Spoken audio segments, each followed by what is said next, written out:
मन एक समंदर है और चाल उस समंदर के नीचे का अंधेरा। तुम समंदर के ऊपर से देखते हो, लगता है शांत है, सुकून है, पर नीचे अंधेरे में एक जाल तुम्हारा इंतजार कर रहा होता है।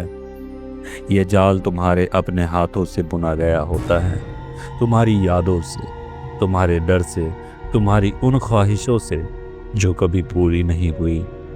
और सबसे बड़ी बात, तुम्हें पता भी नहीं चलता है कि तुम इसमें फंस चुके हो।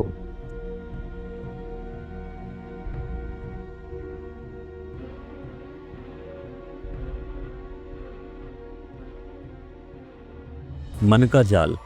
आप में से सारे लोग इससे रूबरू होंगे, इससे परिचित होंगे।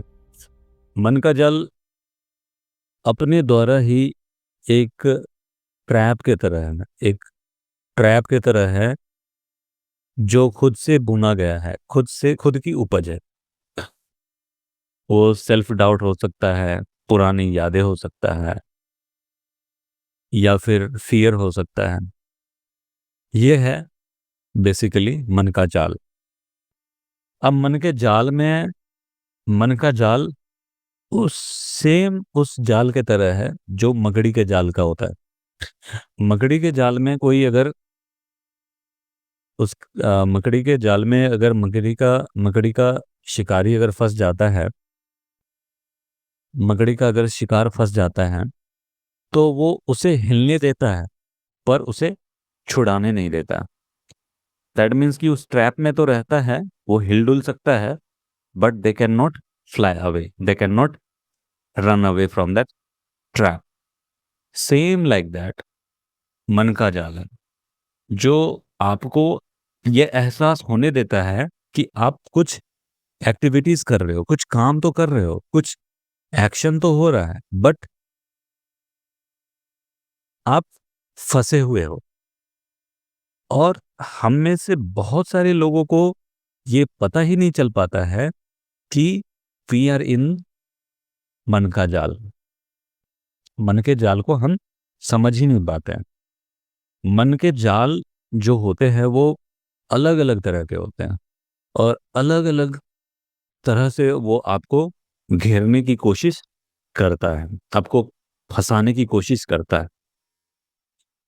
कुछ महीने पहले की बात है, मैं जॉब से आया करता था। जॉब से आने के बाद मैं लेट जाता था और वीडियोस वगैरह देखना, रील्स देखना, शॉर्ट्स देखना, वीडियोस देखना, इसी सब में टाइम मेरा निकल जाता था, और फिर खाना पीना खाकर सो गया। इस तरह से डेली रूटीन बन चुका था। यहाँ एक अंदर से आवाज़ आती है कि ये तुम कर क्या रहे हो और तुम्हें ये करना नहीं चाहिए। जब ये आवाज़ आया अंदर से, तो मैं अलर्ट हो गया। मैं बिल्कुल अलर्ट मोड में आ गया। और फिर वहाँ से मैंने क्या किया कि अपने मन को धीरे-धीरे कंट्रोल करना शुरू किया। और मेरा मन किस तरह से जाल को बुनता था और किस तरह से मैं उसमें फँसा हुआ था, मैं आपको बताता हूँ।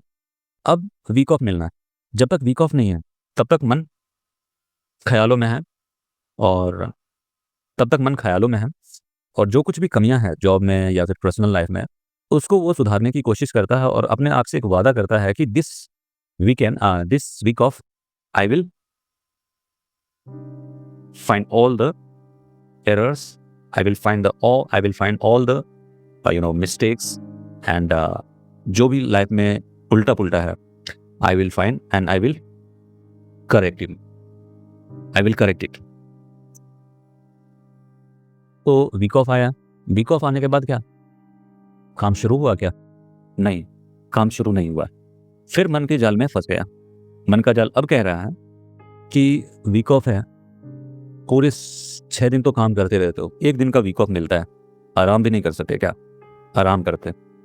अब ये आराम का बहाना है। और लॉजिकली मन जो है वो आपके शरीर को कहीं ना कहीं चलाता है, हम पता नहीं कर पाते हैं, और वो शरीर में थकान जैसा, आलस जैसा महसूस करने भी लगते हैं हम। और फिर वहाँ से लगने लगता है कि ये लॉजिकली सही बोल रहा है, मतलब मेरे बॉडी के अंदर थकावट है, इसीलिए मुझे नींद की आवश्यकता है या फिर रेस्ट की आवश्यकता है।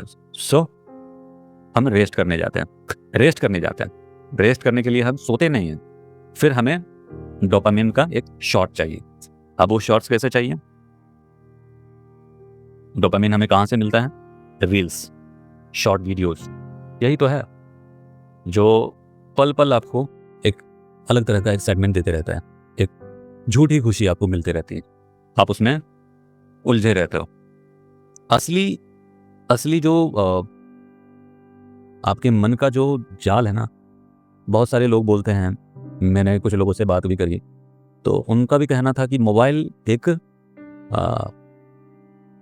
आपके ज़िंदगी में, आपके सक्सेस में मोबाइल एक रुकावट जैसी कोई चीज़ है। मेरा मानना ऐसा नहीं है। मेरा मानना है असली जो दुश्मन है वो है डोपामिन। हमें डोपामिन जो लेना चाहिए, हमें डोपामिन अच्छी चीज़ है, पर किस माध्यम से हम उसे लेना चाहते हैं, किस माध्यम से हमें वो मिल रहा है, एंड दैट थिंग मैटर्स। क्योंकि डोपामिन आपको अपने परिवार के साथ बात करके, हंसी मजाक करके, उनके साथ इंडोर गेम या आउटडोर गेम खेलकर, या उनके साथ हल्की फुल्की बातचीत करके भी, कुछ मेमोरीज शेयर करके भी डोपामिन रिलीज होता है, दैट इज गुड। पर यह डोपामिन बहुत ही खतरनाक है जब हम मोबाइल से देखने लगते हैं। तो आप इस चीज को सोचो कि मोबाइल हमारा दुश्मन है या फिर ये जो मन है जिसे डोपामिन की लत लग चुकी है, ये दुश्मन है। आपका जवाब आप कमेंट करके जरूर बताना। मेरा मानना है, मेरा पर्सनली जो थिंकिंग है, और जो मेरी अपनी सोच है, पर्सनल थिंकिंग है, वो यही कहता है कि मोबाइल हमारा दुश्मन नहीं है। मोबाइल हमारा सेकेंडरी दुश्मन मैं कह सकता हूँ, एक जरिया हो सकता है, पर उससे पहले हमारा ये मन है। ये हमारा मन हमें